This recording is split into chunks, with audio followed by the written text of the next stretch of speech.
and I'm grateful for that. Okay, so when I was asked to talk about kind of the governance structure of the campus, so that's what I'm going to kick off today. We're going to cover a little bit about mission, vision, values and what they mean, how we operate with those, and I'm going to spend a majority of my time telling you about our board of directors, because that's not someone those are not people you tend to see every single day. So I just kind of want to explain the structure, what that looks like, how often we meet.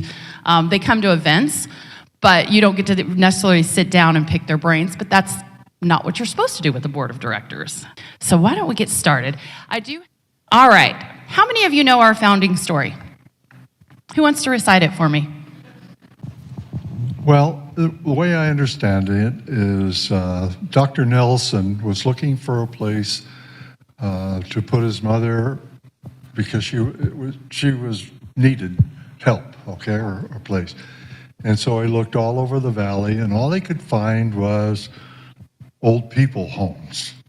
And so he said, why don't we do it ourselves? So he went back to the Beatitudes, and he convinced them that they would do it. So they agreed to do it, and then the first thing they did was they built the South Plaza and some offices, and then they came to North and some more stuff.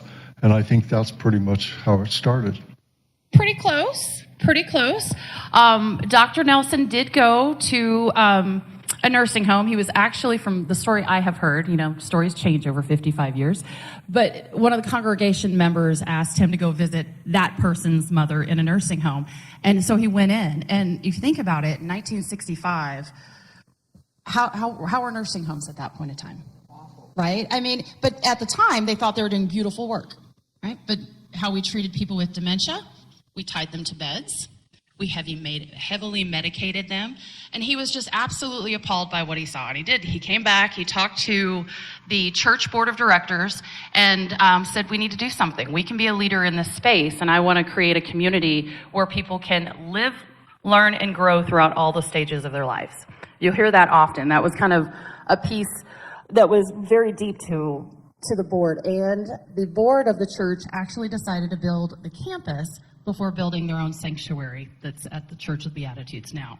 So that's just a heavy commitment. Some people put up their homes as collateral. That's how much they believed in this, and that's pretty powerful. So thank you for playing along with that. Dr. Nelson wanted to create a space where people did come and thrive. And so that is something that we are always holding on to. We want to create that community, that type of community. But with that comes business, right? So you have to make the tough business conversations as well. The church also had two other ministries that sprung out of them. One was Beatitudes Center Door, which is now called Duet. That started at the church under the leadership of Dosa Carlson. And then there was also Beatitudes Eastlink, that all of you usually have places in Eastlink. Unfortunately, Eastlink had to close in 2011. They were a separate 501c3 from us, but we called them sister ministry. And my sister ministry for us, I use that program dearly because I love to work with customers. But the church really did start so much of this. And how many of you have studied nonprofits? A lot of nonprofits actually come from the religious sector too, because they see a need out in the community and want to change that.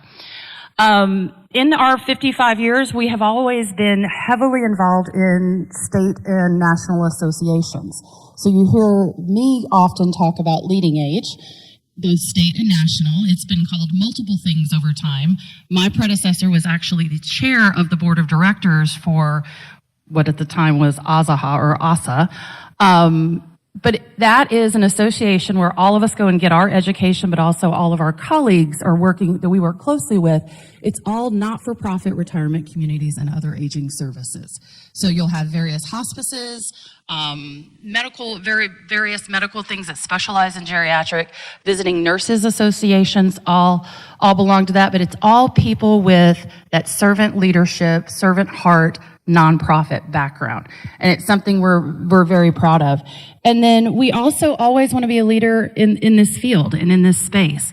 So we have lots of community partners. Many of you have seen nursing students that come here. We want to be a space for that. I'm going to talk a little bit about nursing in a little bit too.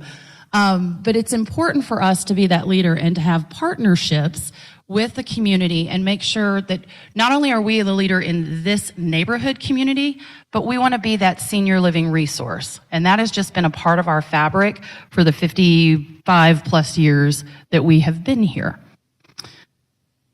All right, our mission. How many of you were here last January when we rolled out our new mission and vision and values? Good, good. So our mission is inspiring purpose and vibrancy in life's journey.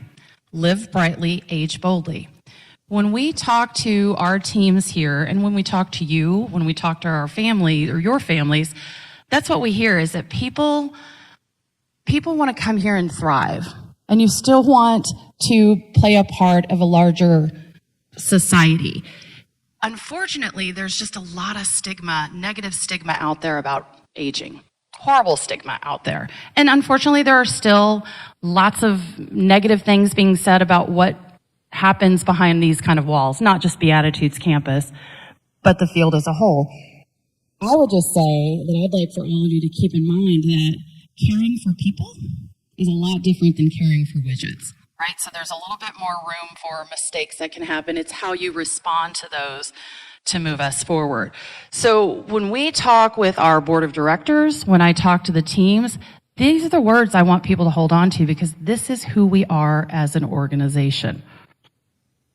And then our vision, to foster an innovative community where people meet purpose and aging is transformed. And it's something I would say about the mission and the vision. We'll go back to it really quick. What do you not see in that? You don't see the word senior. You don't see the word elder. Because as we were putting together these new mission and vision statements, it was important to us not to just be talking to all of you, but we want your families to see this mission and feel a part of it. We want our employees to feel this mission and be a part of it. So that's purposely not just geared toward these seniors we take care of. You can look at other communities out there and you'll see words like, we protect the seniors who live within our walls. That's a great mission, but a mission should be much larger than that. And then our core values. So compassion, accountability, respect, and excellence. Those have been our core values for as long as I've been here, and I know for many longer. You also see they spell care. But this is how, when we make decisions, we want to make sure that, is it compassionate? Is it accountable? And that could be various reasons of why we want to be accountable. Is it respectful?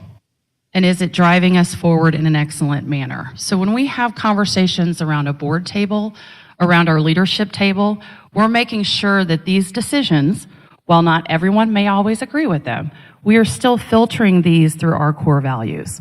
Because we want to make sure, and if there's a team member who's not living up to these standards, it becomes a conversation that manager is going to have with them.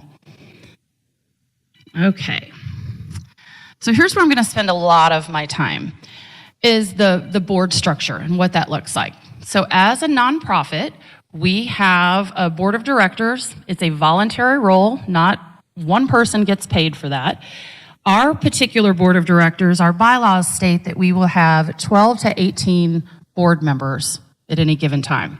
We try to keep that around 14 to 15. These people, depends kind of where we are in the life cycle of our organization on who we're out trying to recruit.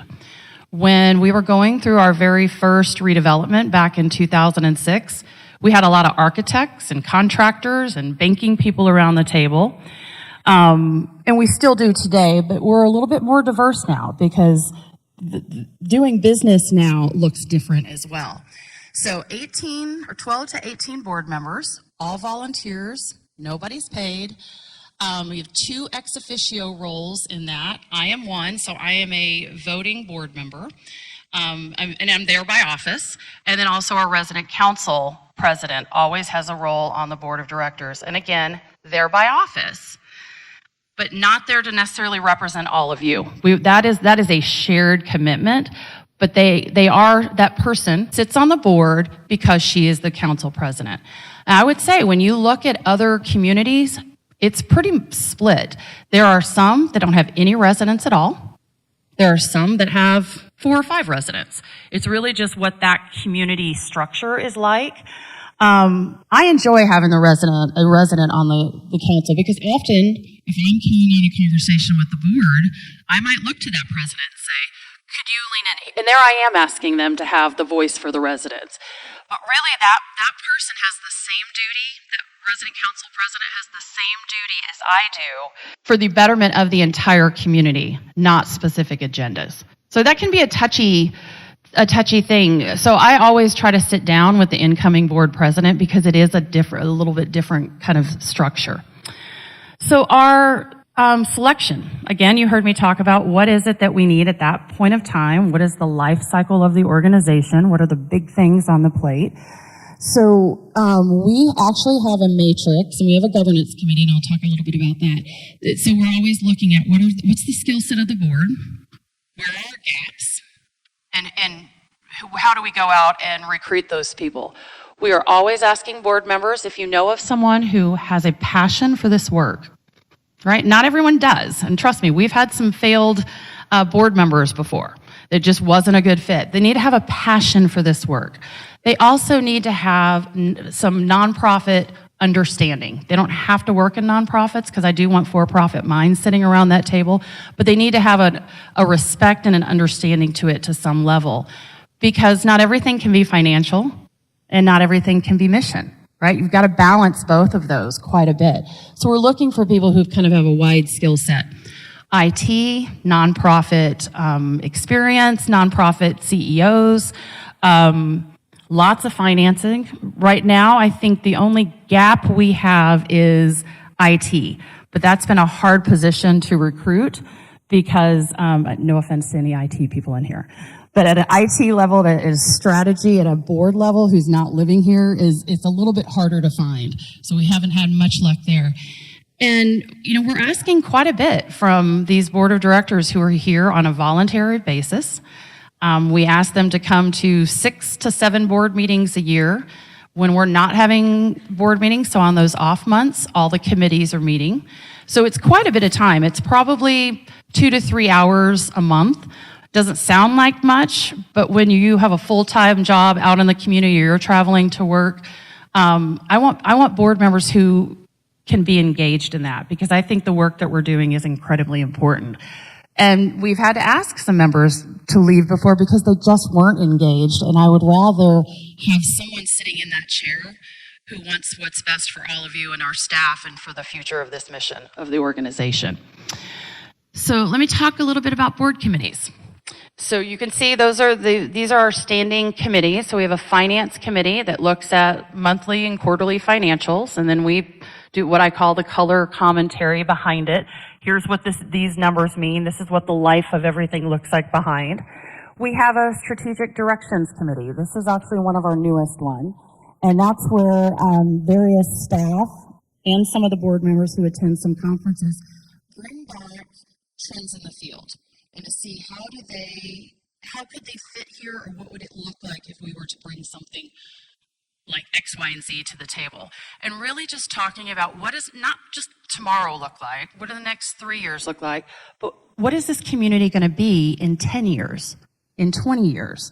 What are the trends that we're seeing with consumers like all of you? I will tell you that when I started in this field a while ago, the consumer looked very different than what all of you are sitting here now. And even in the last 10 years, there's always this evolution of what consumers are looking for and how they want to live their lives. So we want to always be thinking that, monitoring the trends. So that's what that Strategic Directions Committee does. Our Governance Committee, they are the ones who help us recruit people out from the community here. And we always have this long document of here are all the people we want to talk to, and do you know this person? How do we get in front of them? And it's not an easy process, too, because we ask them to come and meet with us 2 to 3 times, because I want to make sure it's a good fit for the organization. I am not the first person they meet with, nor should I be. The board governance structure, it should be board driven. So they are actually the ones who reach out, have an initial cup of coffee, talk to them, get a good feeling about, do they like this work? What are their ambitions if they were to join the board? ensuring someone doesn't have some sort of underlying agenda. They give them a tour themselves, and so I don't actually meet any of the potential board members until later on in the process, because we want to make sure I shouldn't be the deciding factor, right? And I want it to be a true board who are my bosses, that's who I report to, but that board needs to be functioning outside of me if they can, right? So that is why I am always the last person into it, and we just make sure it's a good mixture. And then I'll have my own set of kind of questions that I'll want to talk to. You heard me talk about the hours that we ask of them, 2 to 3 hours a month, because 7 board members or 7 board meetings a year. Off months, it's every other month. The off months, all the committees meet. We tend to, around here, and it's been like this for 25 years, we meet on Tuesday afternoons. The times have changed. Right now, we meet at 4:30 on the last Tuesday of every month. That is when we have our larger board meetings. And then all the committees meet at 4:30 at various times throughout those off months. And we keep minutes, we do all the things. And really, when we have a board meeting, we're not spending all of our time having a committee do the report outs. We put all of those minutes in there, even the resident council minutes go into our board packet so everyone can read that. We will give them time on the board meeting agenda if there's something they want to bring to the larger board, but we don't spend all the time we can all read. That's kind of one of my things. We can all read, so we know how to read various report minutes. But we always set aside 45 minutes for just generative conversation. So what's a hot topic? You know, whatever that might be, did something bubble up from one of the committees? For instance, last year when we were having to make some cuts around here, for several months, our generative conversation was all on what are the cuts we're going to make, how do we believe that's going to affect everyone, and let's have open and honest communication. The other thing I would add, because you see the executive committee on there, so that is for all the officers. I would add that we've got a chair, a vice chair, we use the term interchangeably, president or president-elect, a treasurer, a secretary, and the past president also continues to serve on that executive committee just for some consistency. And that's, we also meet on the off months. On the non-off month, so on a board meeting month, I also have a meeting just with my board chair and my board chair-elect. And it's, what is the temperature of the campus? What's going on? What do we foresee? We're starting to talk about what does the next board agenda look like? What are the topics that they are hearing that they want to learn more about? And then I prepare my team, or I prepare some sort of report to kind of paint that picture. I believe that while I do report directly to them and they do my evaluation, I believe that that's a partnership. It's very different than 40 years ago on how a CEO and a board of directors work together, and it's very different than what it looks like in the for-profit world, right? They're not stakeholders, or they're not shareholders, they're stakeholders. They have a passion for this work. So we can only do that if we're working hand in hand. And I will tell you, we've got a very dedicated board of directors. I try to be very diverse, so it's about equal men to women. Very diverse when it comes to the occupation, because I want the right people sitting around the table. We also ask for all of our board members, well, I don't say you have to donate $5,000 a year to the campus. We do ask that their heart is in that work too, and we ask that we are one of their top 3 charities that they give to. And that's taken a lot of time. There are some organizations out there that have a $15,000 annual giving from the board of directors. We are not those people. But we do ask that they, in a sense, put their money where their mouth is. If you're going to be very involved in this organization, we want to know that you're also fully supportive of this organization. And over the last probably 3 years, I will say that we have 100% participation of financial giving to this organization by our board of directors, and that says a lot. That says quite a bit. I might come back to that. I'm going to pause there and ask to see if there's any questions or clarifying that I can do there on the board. Robert. So when Beatitude started, the board was largely the way I understand it, members of the Beatitudes Church. I've heard that that blend has moved away from the church. Could you talk more on that? I would be happy to. So when the campus was first founded, it was in the bylaws that 2/3 of the board of directors needed to come directly from Church of the Beatitudes. And it had kind of managed that way for many years. But the church also looked very different when they were one of the largest churches and had a very large congregation. Over time, just with any life cycle, that number changed. And I think in 2011, under my predecessor, Peggy, we did away with that piece, the 2/3 of the board. And that's, again, I think the church had 3 different ministries that they were trying to put people on the board. They were also feeling that maybe some of the brain trust that they wanted to keep around the church table was being farmed out to other ministries. And I understand that. I mean, that's when you're in an environment where church congregations are getting smaller too, it was becoming much more difficult. So from 2011 till about 2016, we did still take our board of directors slate, so any new member needed to be approved by the church. But what was happening is, as times kind of went on and there was, I don't want to say less connection, but less familiarity of the community members we were bringing to the board here, that the church pastor and I just decided that that piece of business didn't make sense anymore. So it's a great question. That was something I was going to cover. Other questions? I'll let you go there. Can you speak to the age diversity, ethnic diversity? You've already talked about professional diversity. So, yes, I don't want to get this wrong. Our youngest board member is 40. Our oldest board member is 78. So quite a large number. I would say our average age, and this has pretty much been it the whole time I've been involved here at the Beatitudes, the average age is probably about 55. One point in time, again, it's the evolution of it. Probably when I first transitioned into this role, I would say a majority of our board of directors were retired.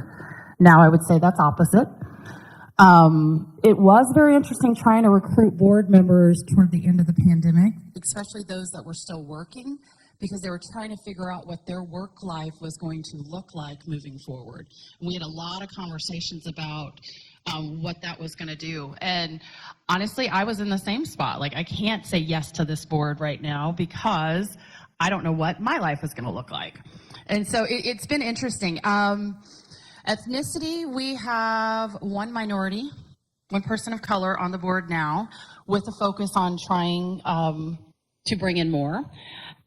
That is a part of that matrix too, is the gender, the color, all the pieces, so we can make sure we're trying to serve the broadest that we can. Great question. Board members have 3 duties that they need to do too: duty of care, duty of loyalty, and duty of obedience. So duty of care means that they have the legal responsibility to participate in making the decisions. That's the piece about show up, be prepared, let's have good conversation.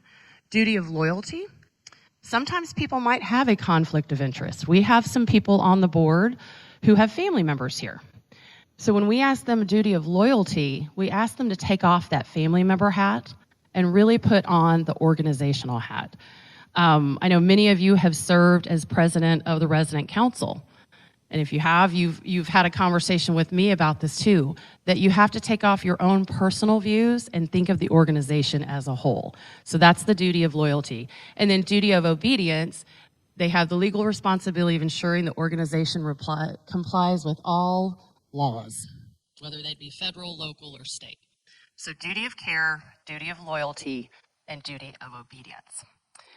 I feel like in my 10 years here as CEO, I have the best board right now. Best board. I love it. A lot of my colleagues and I will talk about, sometimes boards ebbs and flows, right? This board asks the right questions, and sometimes they're hard questions. But as staff, That's what we need to hear. They're not here every day, so they can ask these broader questions that really make us take a step back. And so I'm excited to tell you a little bit about our board. So first, let's start with our executive committee. So going from left to right, Frank Reed is our chairman of the board. He moved into that role in May. In fact, all of these officers moved into that role in May. They have 2-year terms, and then typically the treasurer or chair-elect will move into the president role. So Frank Reed, a little bit about him. He works for Blue Cross Blue Shield.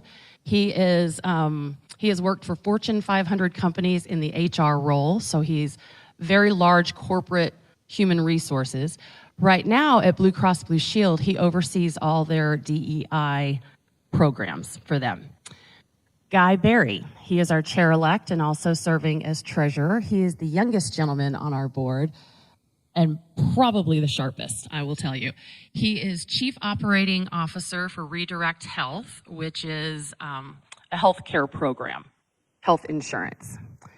Todd Sanders, he is the president and CEO of the Greater Phoenix Chamber of Commerce. Todd actually had his mother here at one point of time. I met Todd when I served on the chamber board, and as I rolled off, we talked about him joining, and he was so moved by the campus being able to care for his mother in the last 2 years of her life. That's how he wanted to come back and give. He has been excellent. He's well connected. If I'm having a problem with, it was a couple of years ago, we were having a problem with Cox. I just picked up the phone, called Todd and said, hey, can you introduce me to somebody high up at Cox, because we're just not getting any traction there. Within 2 minutes, I had an email from the person telling me who to call. So he is very well connected in the city and helps the campus quite a bit. And then Mike Bontrager, he is our past chairman, so he just rolled off in May and now will serve 2 years as former chairman. He is a contractor by trade. He's worked for the White's Company, he's worked for Adolf Peterson, and he's currently at Alston, which is I believe a newer one in the last couple of years here. A long-time supporter of Beatitudes Campus. He has been affiliated with this campus for about 22 years. And so he loved serving as the board chairman. So great guys. And then these are our members at large. Catherine Scrivano, she is a financial planner. I met her through the chamber and also through the Athena group, and she was recommended to us through a past board member. As he was rolling off, they knew we were trying to look for more financial strength on our board, and he suggested Catherine. Have any of you met Catherine? She occasionally comes to several events here. She'll pop in. Oh, Phil has met her, okay. And then you'll see Dusty Morgan. He is a retired contractor. He too has family members here. Peggy Mullen. Peggy was my predecessor here, and we waited about 8 years until we recruited her to our board of directors. So she's sitting in a different seat, right? It's pretty funny. Sometimes she'll look at me and she's like, "Oh, I remember what it was like in your seat." And I'm like, "Yeah, one day I'll be in yours." That's the plan. Deep passion for this campus. She served here for 24 years and was the CEO for about 15 years. Then we have Bill Hicks. He is a lawyer. He was bond counsel. That's how we knew him. He came to us through Peggy Mullen when we recruited her. And he has been affiliated with the campus for about 20 years, but is in his 3rd year serving on our board of directors. We've got Kate Wells. Kate Wells also has a family member here. She is the president and CEO and founder, should say that too, the founder of the Children's Museum. Another person well connected into the city that helps us out tremendously. Our newest board member is Mike Brinkley. He came on in May. He's a land advisor, business development person, mostly works in the healthcare space, and has just a lot of knowledge from that level. And then our longest term board member is Herman Orcutt. He will actually term out in May. He has served 3 3-year terms. That's how our board works. And prior to that, he actually did another 9 years. He was the partner with our architects, and that's how he came to us many years ago, and just well connected. He also serves on Sun Health's board of directors, and so he keeps his conflict of interest separate, but he can give a lot of insight, and he will often suggest that their CEO come and talk to me about something, or I go and talk to their CEO. So it's very helpful when we're looking at strategies. We talked quite a bit during COVID, just sharing best practices and policies. So that's our board. Let me pause there to see if there's any questions or any clarity I can give. I threw you a curveball there, didn't I? No questions? Okay. I will keep going. So here's our board structure. So you have the board of directors, then you have the executive committee who acts on behalf of the board in between board meetings. So that's why they're kind of off to the side. I'm very careful that they're not the shadow board too. Like we only talk when there's something that comes up in between board meetings. They don't make just decisions all by themselves unless it's timely and they need to. But then you see all of our committees. So we have a strategic directions committee, an investment committee, a governance committee, and a finance committee. I'm below it because I sit on every single one of those committees, including the board of directors. So I report up through there. So I thought that would be helpful. Is that helpful? Can I see how we're structured? Okay.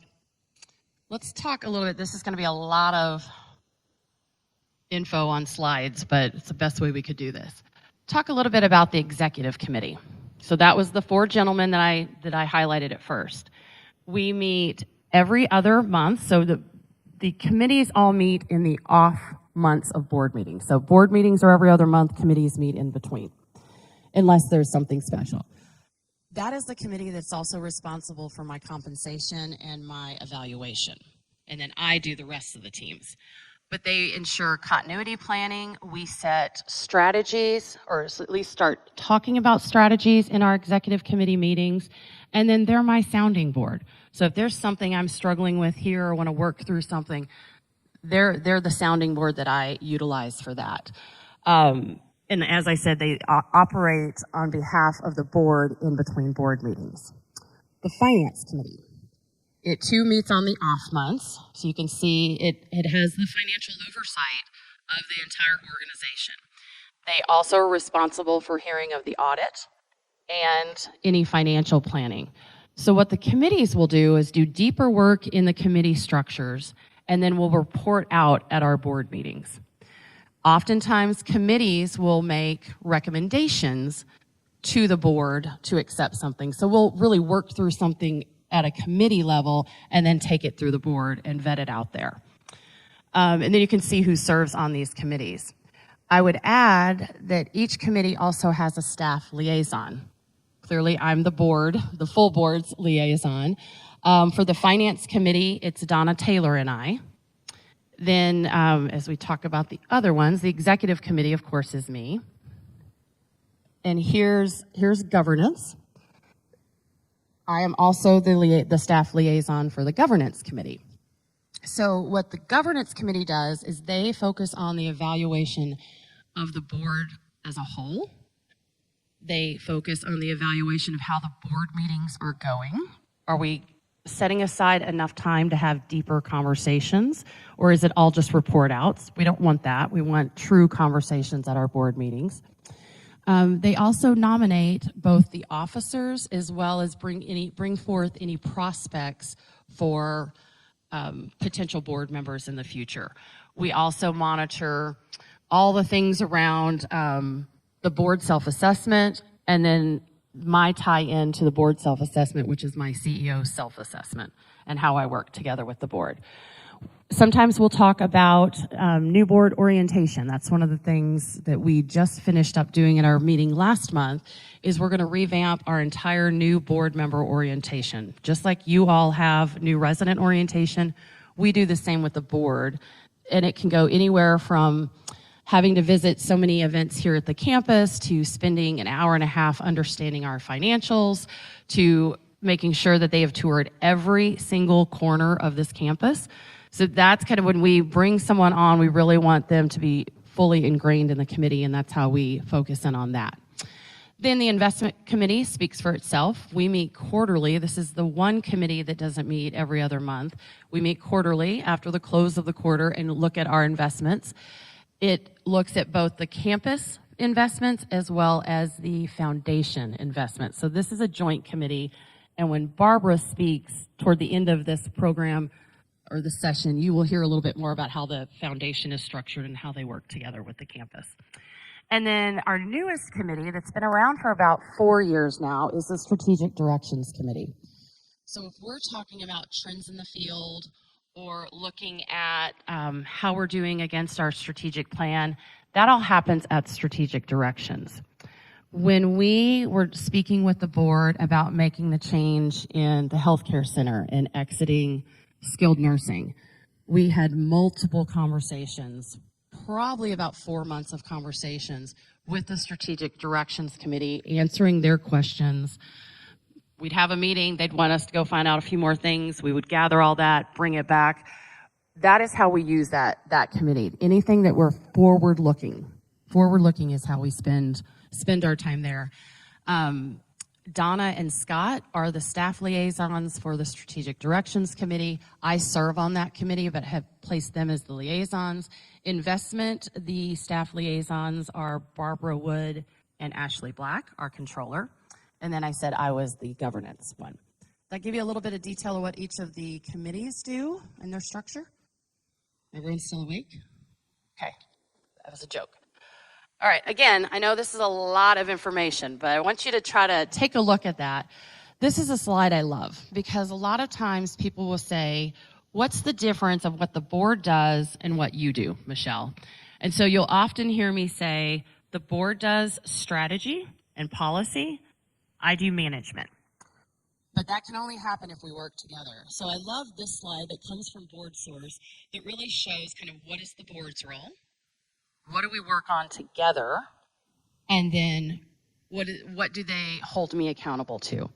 So you can see there from the board perspective, again, it's all high level things. So governance as a whole, looking at the board development, making sure that if there's specific information that the board needs, that they're asking the staff to come back and pull that together and educate them. We often take board members both to Leading Age and to the Ziegler Senior Living Strategy and Finance Conference. Those are the two that they really get a sense of what we do here in this business. We just got back from Leading Age, and Frank, our board chair, went to that one. Prior to that, we were at Ziegler, Donna and I were, and we took Mike Bontrager and Guy Berry, so our treasurer. And that's, I think, the second time they've attended that. But it's important for us to always set aside dollars to take the board members with us so they understand what our roles are like and what's happening in our field, because I can tell them things, but until they see it themselves, then that's the only way that they can grab onto that. But this just is a nice way of showing kind of the difference between the board will catch itself at a board meeting saying, oh, we're getting too far into operations or we're too far in the weeds, and they'll take the conversation back up. Something we typically say, not at our board meetings, but as my CEO friends and I, is sometimes we have to remind the board, eyes up, hands off. And that just means focus on strategy, not on day-to-day operations. Now, I say that to say it's not that I don't want them in operations, but that's not what board governance is. That's not good governance, right? If you go back and think about what we talked about on the good governance side, it didn't say focus in on the day-to-day operations. They entrust that to me, and then I report back to them. That's why I typically have a 5-page CEO report that I ask them to read prior, because that's when it gets into what's happening in all of your lives. I try to make sure the mission piece is focused in on there too, not just all financial, because I want them to know that there has to be a balance all the time. So, thought we'd talk a little bit about then what is my role here. And again, when you look at this, you'll see mine are much more strategic too. They're not in the day-to-day operations. It's why we brought in a chief operating officer. That's Donna's role. That's not to say I don't want to hear from you, and if you're having a problem, I need to fix that. But the board wants my eyes up too. And coming out of COVID, we had all been eyes down the whole time, just trying to fight through it. That we knew coming out and getting us back on the right track, they needed my brain out on strategy again. And so my focus is making sure that we're committed to this mission each and every day. I lead the staff and I manage the organization through the staff. I need to exercise financial stewardship. You know, when we have to make quick financial decisions like we did a couple of years ago and make changes in dining when we closed Sunday, I know that it upset a lot of people. However, the board said, you got to fix it and you got to fix it now. So sometimes we just have to move fast. I lead and manage the fundraising for the organization. Yes, Barbara Wood is our VP of fundraising, but I'm ultimately responsible for that as a nonprofit CEO. And then, of course, follow the highest ethical standards, making sure I'm constantly working with the board on planning and strategy, and then making sure that I'm the one and the team here, I should say the team here and I, are the ones implementing that. That's very important. I spend about probably 25 to 30% of my work is working with the board as a whole or committees or individual board members. That's where my attention needs to be. Another 25% is out in the broader community, either identifying future partners, identifying future business members and vendors for us, or potential board members. So that's where they want me. Develop our future leadership. So making sure that I'm working with HR and we're doing the right things around developing our next level of leadership here. We're not all going to be here. I'm not going to be here forever. So who is it that we are training up that can step into my role or step into any of our VP roles when we work with each of the directors? And then ensuring quality and effective programs, and then supporting the board. Thought that would just be a little helpful for that. Let's talk a bit about board recruitment. Let me have a quick drink of water. So you saw that the governance committee is ultimately responsible for the recruitment, but there's got to be a process to that. So how we typically go is we've got, you can see in that bottom bullet, we've got a running list of approximately 25 prospects that we are every month talking about. Is it time to approach this one? Or maybe someone had approached Mrs. Jones and Mrs. Jones says, you know, I'm serving on a board right now. I'm going to roll off. I term out in a year. Please follow up with me then. So we're keeping this document updated and also looking at where are the gaps that we need here for the board. But I thought it was very important that any prospects for the board don't meet me first. They need to meet their peers on the board of directors. So what they do is they originally, very first meeting, could be here, could be coffee at a Starbucks.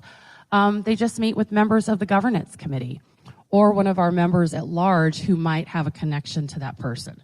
They're going to talk first. They're going to see, has a person served on a board before? Do they understand the role of a board versus managing an organization?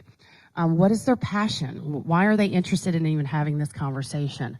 And if they're all in agreement, then the next step is I invite them out to have coffee with me. And I usually do what I call a walk and talk. So I'll give a tour, but I'm also walking through the community because I'm looking for how do they interact with staff? How do they interact with each one of you? Because that will tell me a lot about a person. And then we sit down and I talk about the operations of the campus, how it works, what the current status is. So it's a ton of information they get in usually an hour and a half after already meeting with board members for an hour. Then we let it rest for about a week and we follow up with a Zoom call with either the board chair or the chair of governance and myself to ask any questions. If we believe then that the person has the passion, has the drive, has the skill set we need for the board, then we will take their name as a recommendation from the governance committee to the full board for approval. If that person is then approved, then we'll reach back out and say, we invite you to join our board of directors. So it's not just, okay, who raised their hand?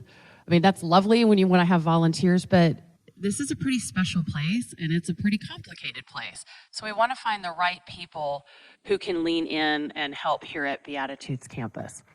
Does that make sense? Is that helpful? Okay, good. So here, and this is more just for you to see, this is something, it's our board skill matrix. And this is something the governance committee uses quite often. It lists, as we bring in a new board member, we always ask them what strengths do they believe they're bringing. So they mark them all down, and then we keep this whole matrix. So when we're talking about new board members, we're looking at where are our gaps in here? Where are we too light that we know we need to be stronger?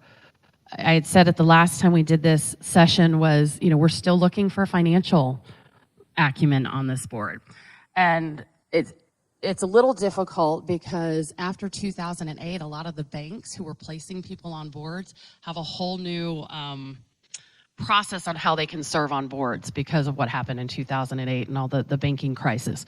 So it's been a little bit more difficult. And then sometimes if they can serve on a board, they can't serve in any officer role when we might want them to be our board treasurer because they're looking at that in a closer way. But this is truly how we look at where do we want to go. We also look at where are we heading as an organization? How do we beef that up? If we know that we're about to, I'm going to make something up, something big on advocacy, that the Beatitudes campus is going to be a leader in that, we would specifically then go and look for someone who has worked in the government and in an advocacy role, or someone who's got public relations. So we just kind of look at where we're heading as an organization and how best to recruit those people to our board.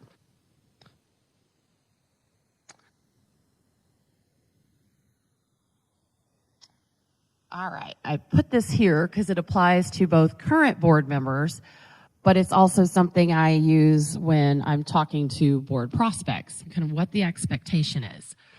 You heard me talk about the importance of being prepared for meetings.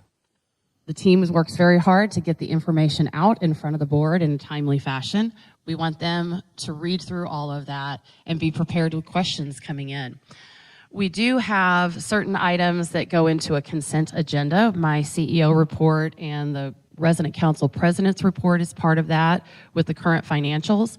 But before we do a vote on that, I always highlight, they'll always ask me, is there anything I want to highlight or any updates to my CEO report? So they're getting the most up-to-date information. So the board, I said earlier, board meets every other month with committees meeting off months. We also ask them to take part in a board retreat, which we'll do every 1 to 2 years. Sometimes it's around setting new strategies for a new strategic plan. Sometimes it's just purely educational. Here are the top 5 things going on in the field that we need the board to have a deeper understanding about. We usually take 2 days for this because it's also important for the board to have time together. And we really want to have thoughtful discussion around that, and sometimes a 2-hour board meeting where you're setting aside 45 minutes for conversation doesn't give you enough. And then we ask that they complete their own self-assessment as a board as a whole, and then how they think they are doing as a board member.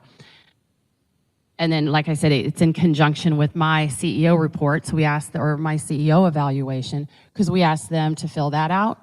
I fill out the exact same thing. Right, so I'm doing a self-assessment of myself, and I am 100% transparent on that all the time. They'll sometimes look at me and go, "You were a little too hard there," and I said, "No, well, that's how I feel, so I'm going to put it in writing." And then the CEO compensation. I want to take a little time talking about this because I often hear, "Oh, so and so heard that you make X amount, and how do they set that number?" So the CEO compensation is conducted every 3 years, and it's a true process. So we hire an outside organization who specializes in this, and they look at like organizations to the campus. So they're looking at organizations that are regionally, because you don't want me or the campus team being compared to people in New York City, right? So they're going to look at the region. They're going to look at what the total revenue of the campus is. And they're going to look at unit size. So how many residents, how many apartments and skilled nursing beds do you have? So they're taking a whole look at that.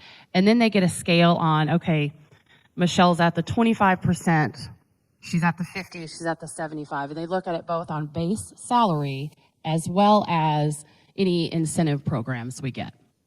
So I wanted to be fully transparent on that. It's not that the board just sits there and goes, what does the CEO at Sun Health make? Let's pay Michelle that. It is a scientific process. There have been times that they were like, nope, you're right at the mark where we want you to be, so we're not going to adjust your salary, and I'm completely fine with that. But it's a process to it. And it's important that they're looking at like organizations of Beatitudes Campus. And then support the fundraising efforts of the campus. We ask them, my best friend Spam is calling right now, probably a political call. We ask them to support the campus in some way, and we want them to see the campus as one of their top 3 organizations they support. Any of you serve on a board where you had to give a certain amount? People have done that before. There are organizations out there that say any board member has to give $10,000 a year. We don't do that here, but we do ask that we're in their top 3, and whatever significant means to them. Sometimes it's just, okay, they're gonna come to Power of the Purse, buy a sponsorship, maybe buy a purse. That's supporting the campus. In times of larger fundraising needs, the board has absolutely stepped up with multi-year pledges, and we're grateful for that. But it is important that they are supporting the campus in the same way that we're asking staff in the community to support the campus, not just of time, but we want talent and treasure as well. And then I always ask them to either come to one of the holiday parties, so whether it's our employee holiday party, whether it's the New Year's Eve party, and any marketing events that we're doing. So I ask them to at least attend one so they can interact with all of you. Because again, if they're not engaged here, they're just reading words on a paper and they're not seeing the heart of the campus. And that's why I think it's so important that we ask them to do that. My time. So as I wrap up, here's kind of currently what the board is focused on now. Continued operational recovery. You know, we are still trying to get our occupancy back up. We have had some financial challenges, so working very closely. I have a lot of conversations about marketing and strategies moving forward. They're starting to go through the part 1 of the Greystone work. Greystone is the consulting arm that we are working with, who kind of did a fresh eyes for the campus. A little bit different than Morrison did, but kind of think of it behind the scenes too, of how are we structured, how do things look. They're starting to review that. We've had it now for about a month, and a couple of committees have already looked at that, and we're keeping the committees updated on the work that we're doing as part of their recommendations.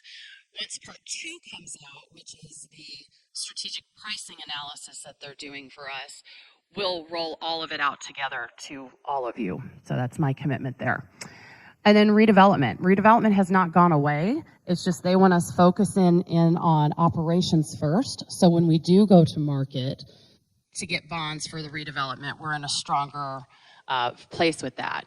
And then you heard me allude a little bit more about new board member orientation, that we are revamping that process and excited for that work. Okay, now if everyone is still awake, which I hope you are, now it's time for questions and answers. Yes, sir. Michelle, what's the basis, the basis for compensating the outside members of the board of directors?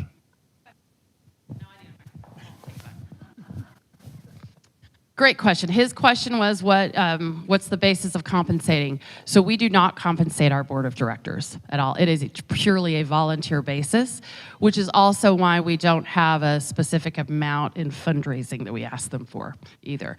I will say that at Leading Age, I had our board chair go to a session that was talking about that. They are starting to talk more and more about that in the nonprofit field.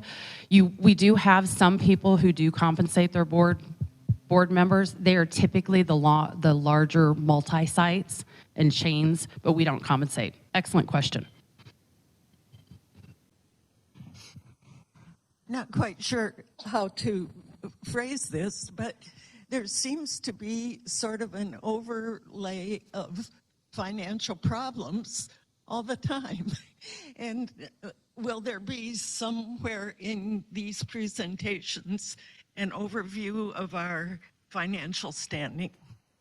Great question. As part of this class, no. But as soon as we get our new budget approved, we will do a presentation that we did last year too, that talks about kind of where we stand overarching.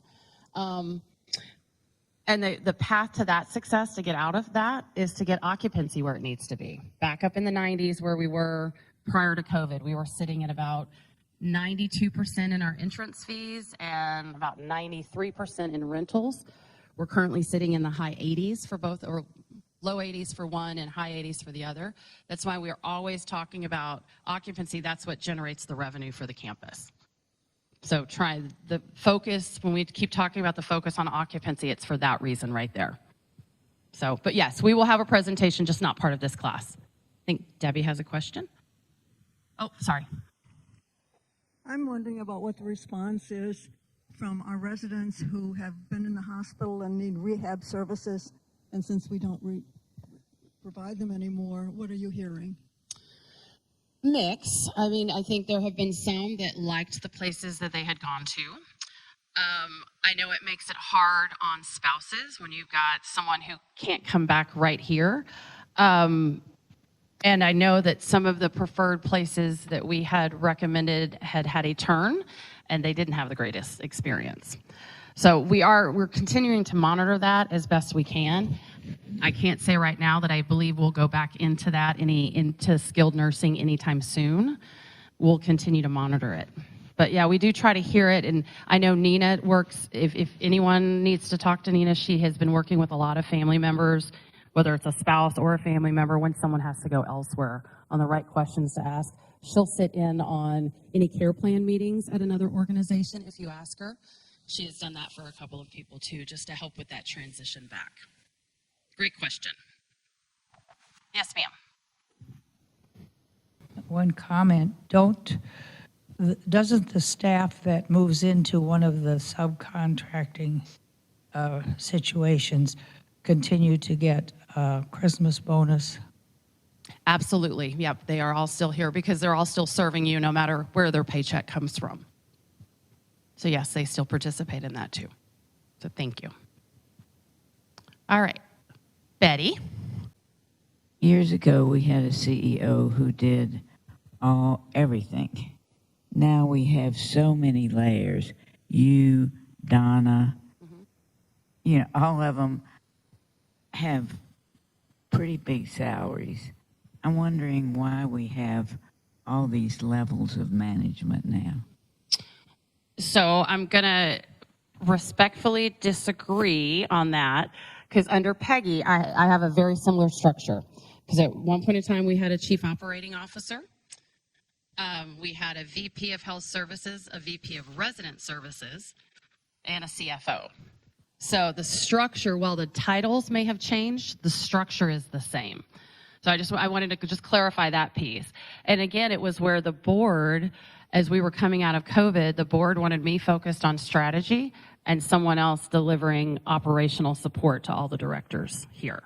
It's a fair question, but I just wanted to respectfully disagree that the structure is actually same number of people, just different titles and how we've divided it up.